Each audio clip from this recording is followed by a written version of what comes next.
All right, welcome everyone. Thank you so much for joining. Let me know in the chat where you are calling in from. I think we have people all over the country today, which is super exciting. Very cool that we can do these things and reach all over the country and even people in other countries. So go ahead and shoot over in the chat where you're calling in from. We'll give just a couple more seconds for people to get logged in, and we're going to jump right in.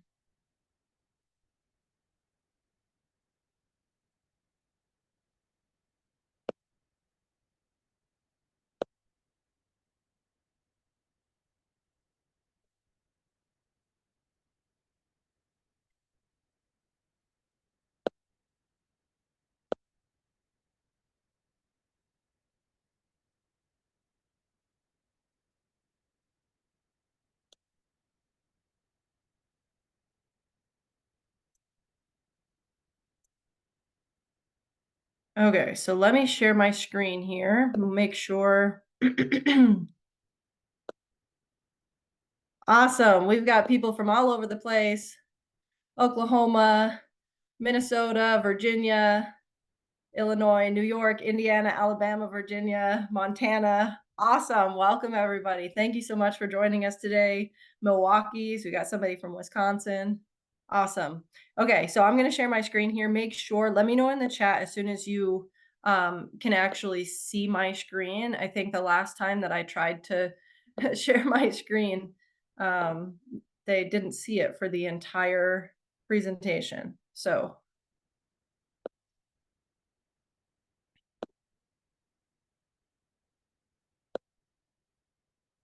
okay, perfect. You can see it. Awesome. Thanks, guys. Thank you, thank you. Thank you for participating. And I'll have some other questions and things for you guys to participate with in the chat. And now we're going to dive right in. I have a lot of information that I'm going to squeeze into this presentation. And so we'll get started right away. Okay, so my name is Whitney Prude. This webinar is going to be on nutrition and weight loss, specifically for busy working professionals. Okay, so I work specifically with busy working professionals. I am a busy working professional and had some pitfalls that I'll talk about in my own life, and so I feel very connected and almost like it's my duty to help working professionals to not have the same pitfalls as I did. So just briefly, like I said, my name is Whitney Prude. I'm a board certified clinical pharmacist. So I worked at Mayo Clinic for 8 years. I'm still technically employed there, but I have stepped down to be able to work in my business full time, which is very exciting. So my business is Whole and Happy Living, where we do health and wellness coaching. I have a 16-week program, and I'll talk very briefly about that at the end of this presentation. So I'm also a Mayo Clinic certified wellness coach and a nationally certified health and wellness coach. And then I also have other certifications in nutrition, pharmacogenomics, and medication therapy management. So I wanted to very briefly, I always like to tell a little bit about my story of why in the world, I had this career, I have a doctorate degree, I had this career as a pharmacist at the Mayo Clinic. Why in the world would I start my own business, get into health and wellness coaching, and be doing what I'm doing right now? Okay. When I was 16 years old, my parents went through a divorce. And for me as a teenager, it was incredibly devastating. And so as a teenager, I mean, I felt like my entire world had crumbled. But nobody teaches us how to deal with these types of things in our life. Everyone goes through challenges. It just depends on what your challenges look like, right? But we all go through challenges. So the very normal human thing to do is to bury the pain, bury the hurt, and figure out how to survive. You've got to keep going. You've got to move on.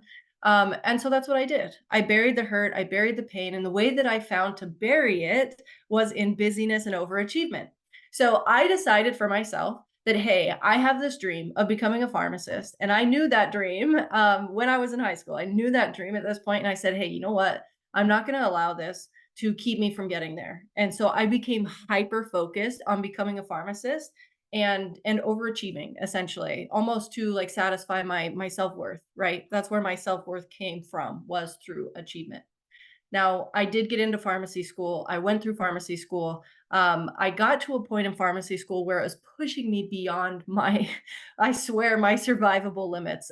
It was incredible how much pharmacy pushed me into survival mode, zombie mode. I mean, mental, emotional meltdowns all the time. People were getting divorced. Like there was just, it's like it just people crumble, right? Because it's so challenging. And I crumbled. And I realized at that point, pharmacy had pushed me past my ability to actually cover up what was really going on in my life and inside of me. The things that I hadn't addressed, the things that I hadn't dealt with, all this mental and emotional turmoil that I was dealing with internally that I had covered up, essentially. And so I mean, I had a massive breakdown, and I decided finally I was willing to accept that I needed to get help. I needed to do something about it. And so I worked for several years trying to work myself out of this hole that I had created for myself. Now, I did get a job. I mean, I graduated pharmacy school. I got a job at the Mayo Clinic. Awesome, right? Great. I reached my dream, but at what expense, right? About 9 months into my job as a pharmacist, I started to get a pain in my wrists, which ended up being an autoimmune disease.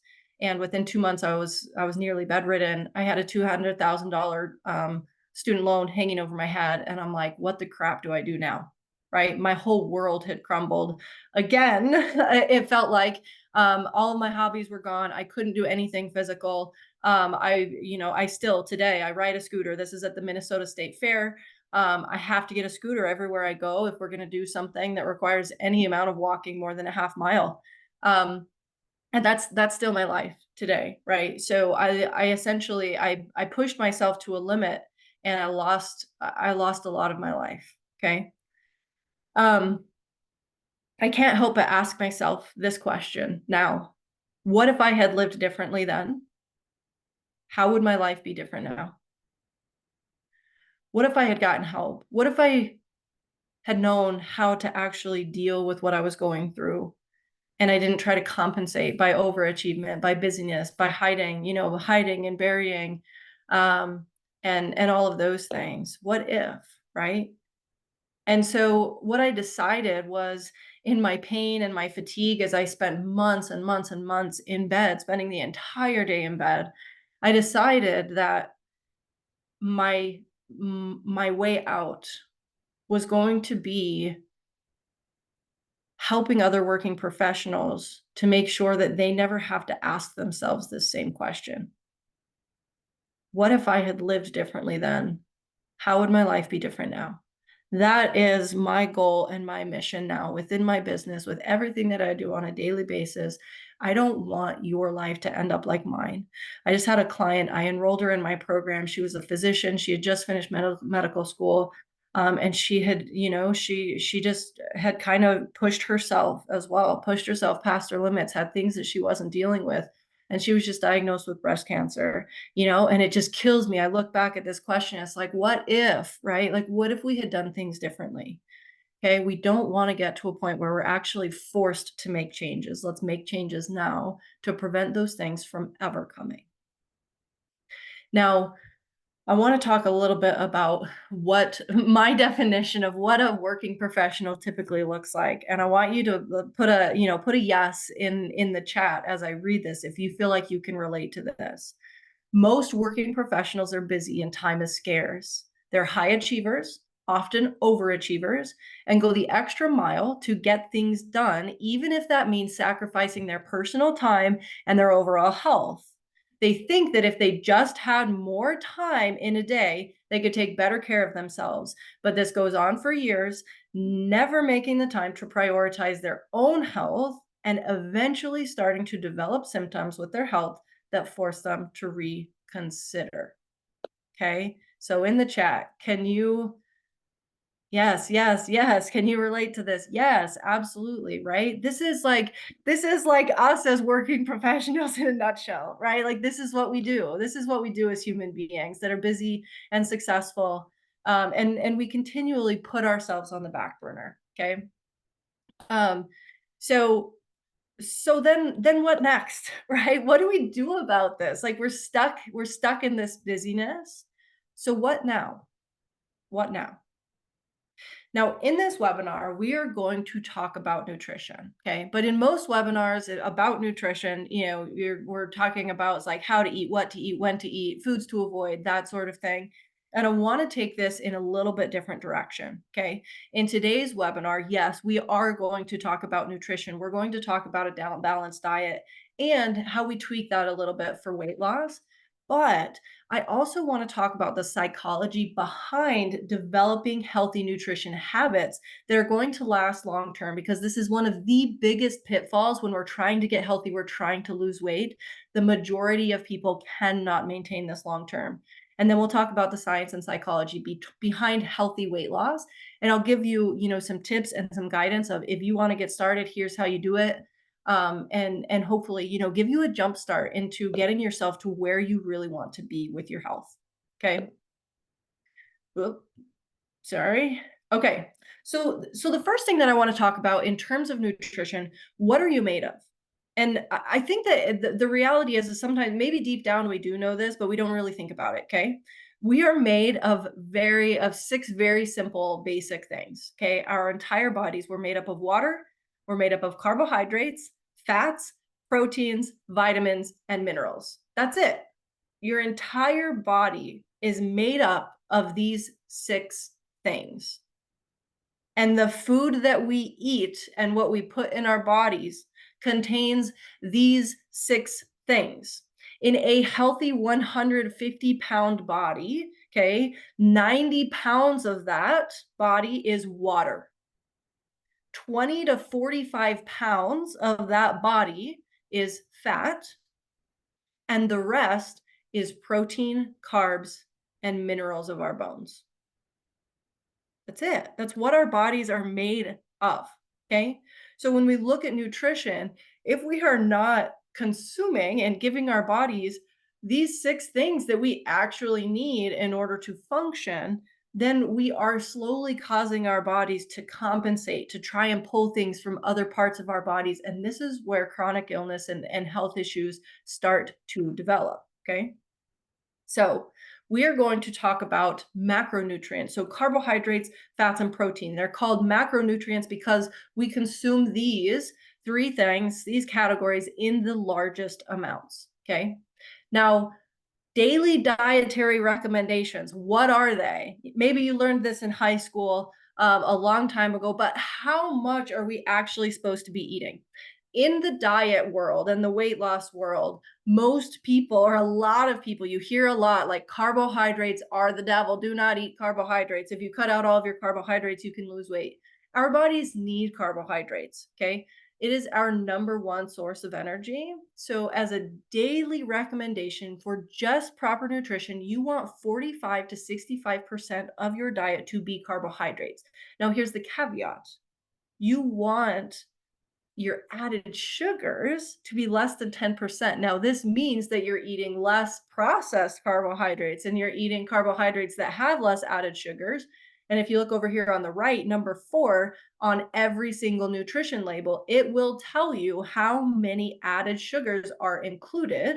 And it will give you a percentage for how much of a 2,000 calorie diet this adds up to. So this says that it includes 10 grams of added sugars, which is 20% of a 200 or a 2,000 calorie diet. Okay, so even with this one thing, right, we've already exceeded our 10% to be added sugars. Now, the second thing is fats, okay? You want your fats to be 20 to 35%. 10% of that, or less than 10%, I should say, you want to be saturated and trans fats. So you find that number 3 here, okay, on your nutrition label at number 3, you want your saturated and trans fats to be less than 10%. Okay. Now this says over here on the nutrition label, it says total fats, okay, is 10%. Saturated fats is 5%. So this would be appropriate, right? This falls under your, less than 10%. You've got 5% saturated fats. That means your other 5% is actually healthy fats, okay? Unsaturated fats. And then we have protein. And we're going to talk a lot more about protein in this presentation, but just as a general recommendation, protein should be between 10 to 35%, okay? Most people, I would say, probably eat around 10 to 15, 20%, maybe at a high, of protein in their diet. And this changes pretty drastically when we get into weight loss. Okay. So this is just general recommendations. If you're going to look at nutrition and say, how much of everything am I supposed to be eating? These are your percentages. Okay. Carbohydrates, fats, and protein. Now, let's talk about healthy eating. Okay. When I approach nutrition and healthy eating, I am not reinventing the wheel. I am not making stuff up. I am not going off of one study and saying, this is how we do it now. We have decades and decades and decades of nutrition research of how human bodies function, how we get the proper nutrients that we need to survive. Okay.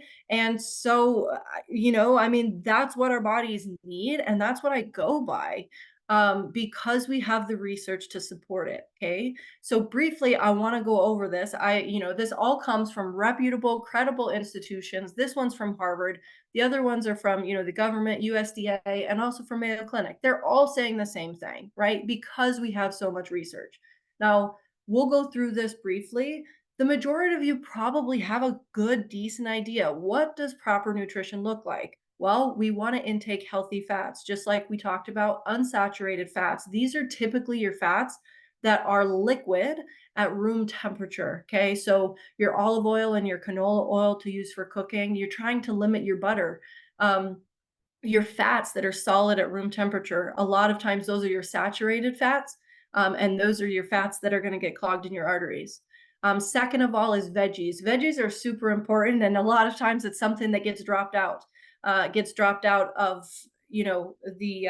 our diet just on a regular basis. So veggies has the biggest portion of this plate. They're the lowest in calorie and they have a ton of nutrients. So not only are they healthy for our regular diet, they're super, super beneficial in weight loss. Okay. You can eat a lot of food and have really, really low calories with vegetables. Now, fruits are very important. They have a lot of nutrients. They have a lot of fiber. They're still lower calorie than a lot of your other carbohydrates. When we do weight loss, we lump fruits into the carbohydrate category because they are basically carbohydrates. Now, your other carbohydrate that's really important is whole grains. Like I said, carbohydrates are important, but what we want to do is we want to eat them in moderation, obviously, and we want to eat, whole grains. Whole grain pasta, whole wheat bread, your brown rice instead of your white refined rice. Is it that you can never eat white rice? No, absolutely not. But you want the majority of your whole grains to be more complex carbohydrates. Okay. And then we have protein. Okay. Protein is huge. Like I said, this is usually like 10 to 20% in just like the average human's diet. But we want these to be lean, healthy proteins. So if you're going to get a ribeye or ribs or a New York strip steak or something like that, these are very high in fat and is one of the reasons why Harvard says limit red meat. Because there's a lot of saturated fat in the higher fat meats, right? So we want to focus on lean meats. Is red meat bad? Really and truly, it's not if we're eating the lean meat. Okay, so we're eating lean meat, ground turkey or chicken or fish, your healthy proteins. Okay, and then you can also get that with your nuts, your seeds, your beans, your lentils, those types of things. Okay. And then water. Now, whenever I bring someone into my program, if we're working on wait lists, I'll just give you a number so that you have something to go off of. Okay. Start at 64 ounces of water, and then we go anywhere up to 128 ounces of water. If you're not used to drinking water, that's gonna feel like a freaking ton of water. Okay. But it keeps our metabolism going. We need the water. We need the water if we're exercising. It's super important. And, a vast majority of our bodies are actually made up of water. Okay. That's healthy eating in a nutshell. That's as deep as I'm going to go with just nutrition. We know these things, right? We know these things, but why aren't we doing them? We're not doing them because of the things that are getting in our way. Okay. When we think about weight loss, a lot of times healthy eating goes out the window, right? We start trying to say, okay, I want to lose weight. I'll do anything to get this weight off. And we start doing things like Weight Watchers, intermittent fasting, Noom, Optavia, keto, Nutrisystems. We might start killing ourselves at the gym, or we might start getting meal replacements. All of these things are bandages, right? We see that there's a problem, we're gaining weight, and we say, okay, I've got to change my food and potentially change my exercise to get this weight off. And so we find some way to trick our bodies into, over a short period of time, getting this weight off. Okay. But what happens? We'll talk about this, but the majority of the time we gain all of the weight back. Okay. The about 90%, there's several different studies that talk about this, but about 90% of people, once they lose weight, they will regain it within the next 2 years. And a lot of this depends on how you decide to actually lose the weight. Okay. So let's talk about this image. This image we're talking about, here we're talking about habits. Okay. How do we make habits last? Well, usually when we're trying to change our nutrition, we're trying to lose weight, we change our food and we change our exercise, and ultimately we're trying to chip away at the tip of the iceberg. But what we don't do is we're not addressing the lifestyle and behavioral factors, the even deeper, your psychological level, your motivation, and then even a level deeper than that, who are we really and why are we motivated? Why are we doing the things that we're doing? Okay. If we just chip away at the tip of the iceberg, it really doesn't change anything. And eventually we're going to end up right back where we started from. When we actually change below the surface, though, it actually changes the entirety of the iceberg. And this is where we can actually become successful long term. Okay. So this is a study. This is actually a meta-analysis that was done. And when I say meta-analysis, so those of you who aren't, deep into research, a meta-analysis is actually the strongest type of research. Okay. So in a meta-analysis, what they do is they collect a vast amount of research studies, credible research studies that are out there, and they bring them all together and they analyze them all together and take all of the information from all of the studies and put it all together into this research study so that you can read it and have all of that information. I hope you can see why that is the strongest study, because we're taking so much. It's not just one study, one population. It's, multiple 24 different studies that have been put in here to come out with these results. Okay. So we're talking about maintenance of weight loss and long-term management of obesity. Now, this synopsis, okay, I've highlighted a few things here. This first one, weight loss can be achieved through a variety of modalities. So all of those weight loss different options that I put up there, you're going to be able to lose weight. Absolutely. All of them. They're all successful. But long-term maintenance of lost weight is much more challenging. Okay.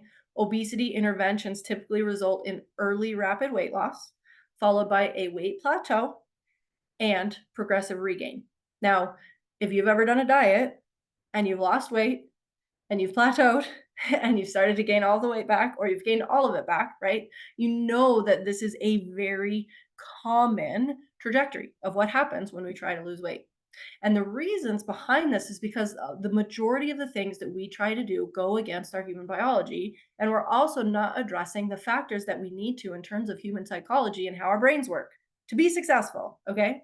So this then goes on to talk about how we need to understand the biological factors, we need to understand the behavioral factors and the environmental factors. Okay.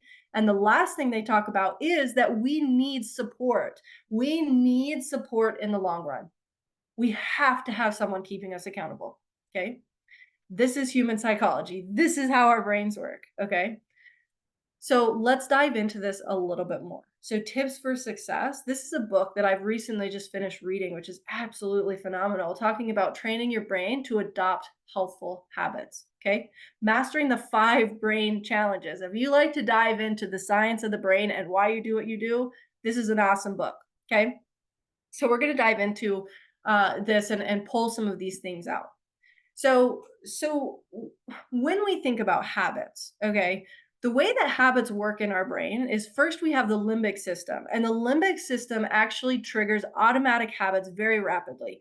Our brains, they try to make everything in our lives as simple as possible, and they want it to require the least amount of work as possible. So if we are consistently doing something over and over and over and over again, our brains get it to the point where there is very little brain function. It only lights up one small part of our brain because it's become so natural that it just happens. It doesn't take any other functioning in the brain to make this happen. Okay. So the limbic system has these habits, they're ingrained and they just fire super rapidly. Okay. But we then have the prefrontal cortex. Okay. Right up here in the front of our brains, we're the only species really with a prefrontal cortex that can do what ours does. The prefrontal cortex helps you to pause and to think through decisions before you actually follow through with them. Okay. But there's a caveat because there's a few different things where number one, if we're not used to pausing and really training our prefrontal cortex to like take the time to actually pay attention to what's going on in our brains, we first have to develop this skill. Okay. We have to learn how to pause and how to think through and analyze and then make a decision before we go through with an action when we're creating a new habit. Now, the thing where the pitfall comes with weight loss, okay?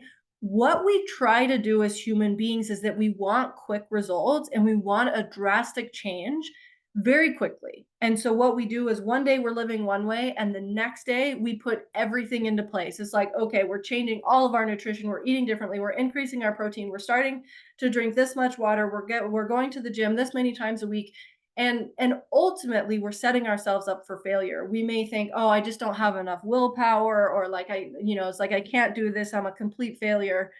It's not. It's not you.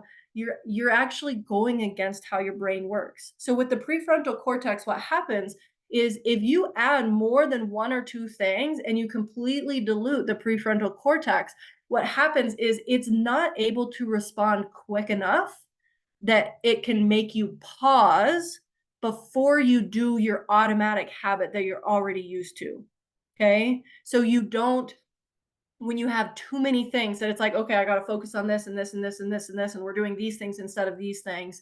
It gets so overwhelmed that first the habit triggers. And then after the fact, you're thinking, gosh, like, why did I just do that? And sometimes we're not even thinking about it because our brain just does it. Okay. And we're thinking about it after the fact. So in order to set yourself up for success, use your brain to help you win. Okay.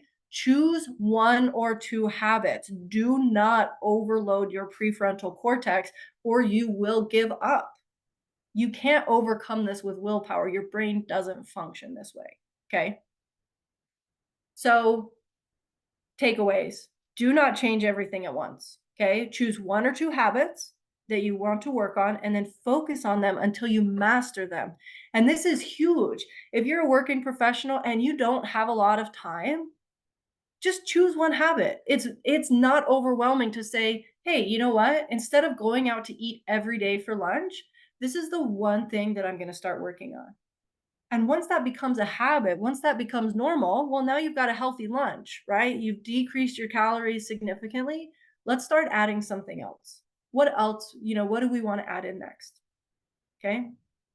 So then once you master that, add on another one or two habits that you want to work on. Now, I talked briefly about weight regain.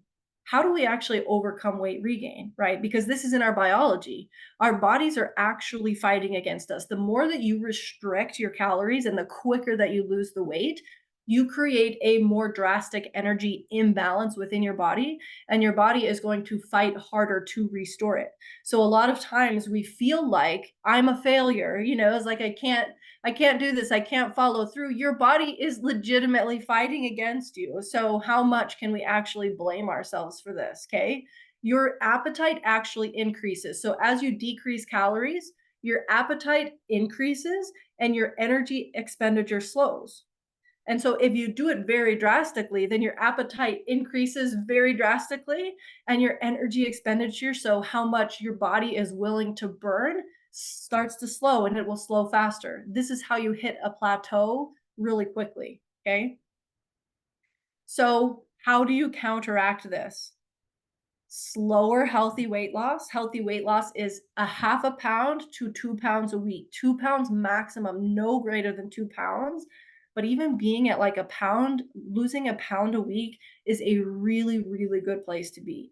I know it's slower than a lot of people like our human brains want, but you've got to set yourself up for success in the long term. Okay.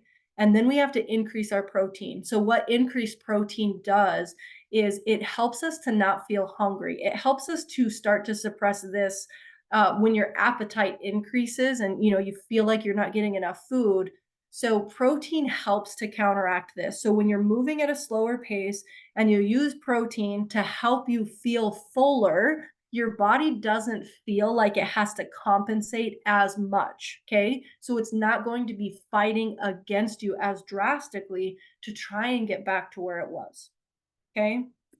So we'll dive into this really quickly. We're right here at 12 o'clock, so I'm going to kind of fly through this. But you need to be in a calorie deficit. Okay. Use a calculator to get a rough estimate. And let me know in the chat or even message me after this if you want this, if you want me to send you this link. It's an awesome calculator because what it does is it actually also accounts for maintenance calories after, after you lose the weight. So with your maintenance calories, you're never going to get back up after you diet. You will never get back up to your same maintenance calories that you were at. That's just, it's how our bodies work. Okay. So you will always be lower than you ever were. Okay. So let me know in the chat, just say, hey, I want the link, and I'll get the link sent over to you.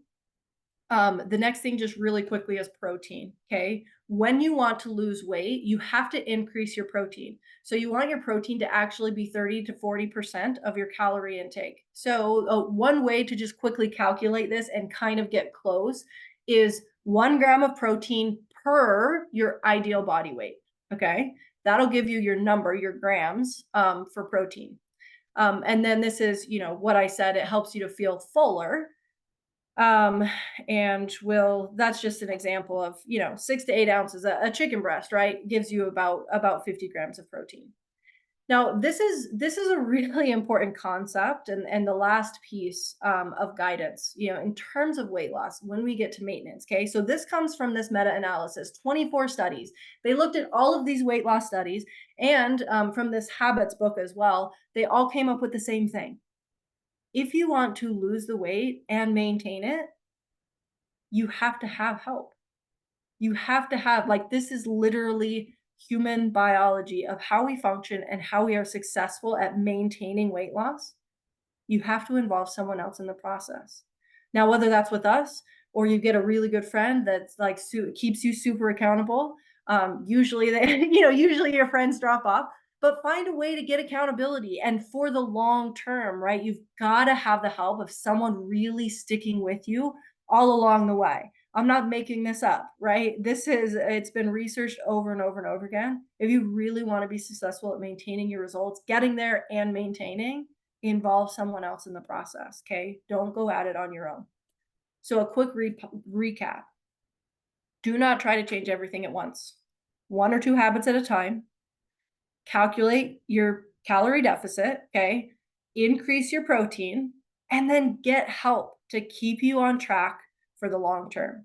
Now we have a program, we have a whole health transformation program that takes all of these things into account, not only helping you to lose the weight, but doing all of the behavioral factors, the environmental factors, learning how to help your brain to set you up for success. Okay.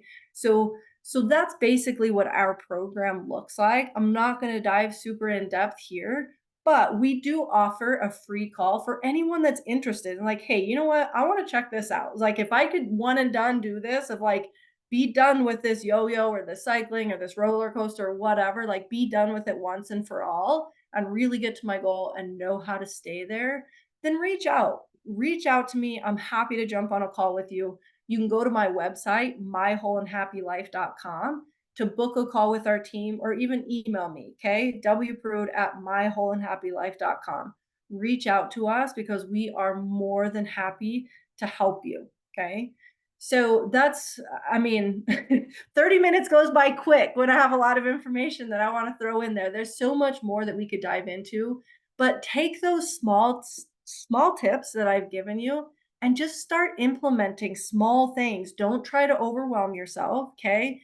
Pick one thing, start working towards it, and reach out to me if you feel like you want someone on this journey to get you all the way through for the long term and stick with you, okay? And help you to really be successful and get to your goals. So that's all that I've got. Thank you so much for coming. I see everyone in here, hey, send me the link, please. I'm gonna see if I can plug it here into the chat. And if not, if you have to run or whatever, I also will I'll send it I'll send it to you individually. Okay. So thank you again for coming, for your support, and also just coming to learn and prioritize yourself. And hopefully I'll hear from you. You're welcome to put any questions in the chat if you have them. I'm happy to stick around and answer them for a second. And otherwise, hopefully I'll talk to a lot of you soon.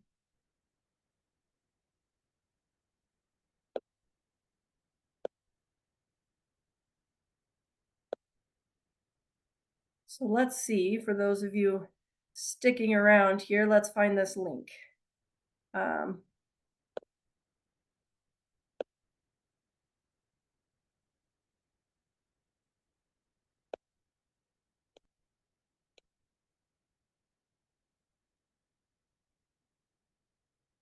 okay, so there's the link if you're here, if you're still here. And then let me look at some of these questions. Awesome. Thanks for the webinar. It gave me a boost to keep going. Absolutely. Absolutely. Thank you for that. And take the inspiration and keep going, and let yourself know that you've got to stick with it for the long term. Okay, so I have a question here from AA. What about foods with added proteins like some oatmeals? So my guidance that I typically like to give. So our number one priority in our proteins is that we want to stick with our lean meats. We want to stick with our very healthy whole foods. But when you get into trying to have your protein high enough to really be successful with weight loss, it gets a little bit more challenging, and you're going to feel stuffed, and you're like, I can't eat more meat. Like, it doesn't fit. Okay. And so at that point we do start to do other things. So we'll, finding an oatmeal, and some people will have their oatmeal and they'll put protein powder in it. Or you could have your oatmeal and you can actually have your oatmeal and then slowly cook your oatmeal with egg whites in it, and you don't even taste the egg whites, but you're getting more, you're getting more protein in your oatmeal. So definitely, when we're trying to get our protein as high as we want it to be in terms of weight loss, we do start adding in some of these other foods. You might add in a protein shake because it's hard for you to get up to that protein, or you might find some of these other options or snacks where you can get some additional protein, and those are okay. It's important, we're really trying to get up on the protein. Ultimately, first goal is as many whole foods, lean meats, and proteins as possible, and then we'll fill in with the other to get you up to your goal. Another question from Jill. Do you think if a person starts a GLP-1, they will have to do it for the rest of their life? Good question, Jill. So GLP-1s. So this is quite, a craze right now, right? We've got Ozempic, Mounjaro, Wegovy, like all of those GLP-1 medications for weight loss. In terms of GLP-1s, okay, what a GLP-1 does is it decreases your appetite, and it causes food to move through your system slower. Okay, so we're slowing things down. Now doctors will throw GLP-1s at a lot of people that where it's not going to work for them. If you're already under eating, it's not going to work, right? Because you're already not eating enough. What your GLP-1s are going to do is they're going to make you not want food as much. They're going to decrease your appetite and make it so that you don't want to eat so much. Okay. So that's your GLP-1s. They're going to decrease your appetite. Now, on the back end, do you have to do this for the rest of your life? Well, number one, your insurance is not going to approve this for the rest of your life. So no matter what, it's going to be a short-term thing unless you have diagnosed diabetes. Okay. If you have diagnosed diabetes and this is one of the medications that you want to go on, fine, right? I can totally get behind that. But otherwise, this is a Band-Aid. The majority of people that go on a GLP-1, if they do have success with getting the weight off, once they stop the GLP-1, the weight comes right back. And the reason, there's two reasons. Sometimes because of whatever the drug does to your body, sometimes you regain it no matter what. Even if you stick to like a calorie deficit and you're doing everything. I've had clients where they've stopped it and they regain no matter what we do. Okay. So there's that element, okay, where all of your hard work goes to waste. And then there's the second element with the GLP-1, where if you're not changing your behaviors and if you're not changing yourself internally and what's driving your behaviors and why you're doing what you're doing and having healthy habits and a healthy lifestyle, then you will resort back to your original underlying habits, right? And so you will develop, ultimately you will gain the weight back. So that's just ultimately a GLP-1 is a bandage. Okay. It's not a long-term solution. And you're going to end up with you're going to end up gaining the weight back afterwards. So it's really not going to be a long-term solution for you.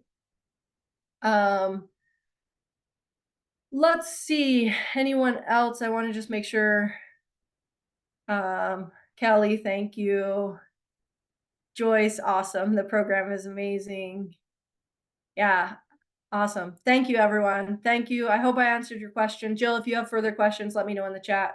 Otherwise, thank you, everybody, for joining me.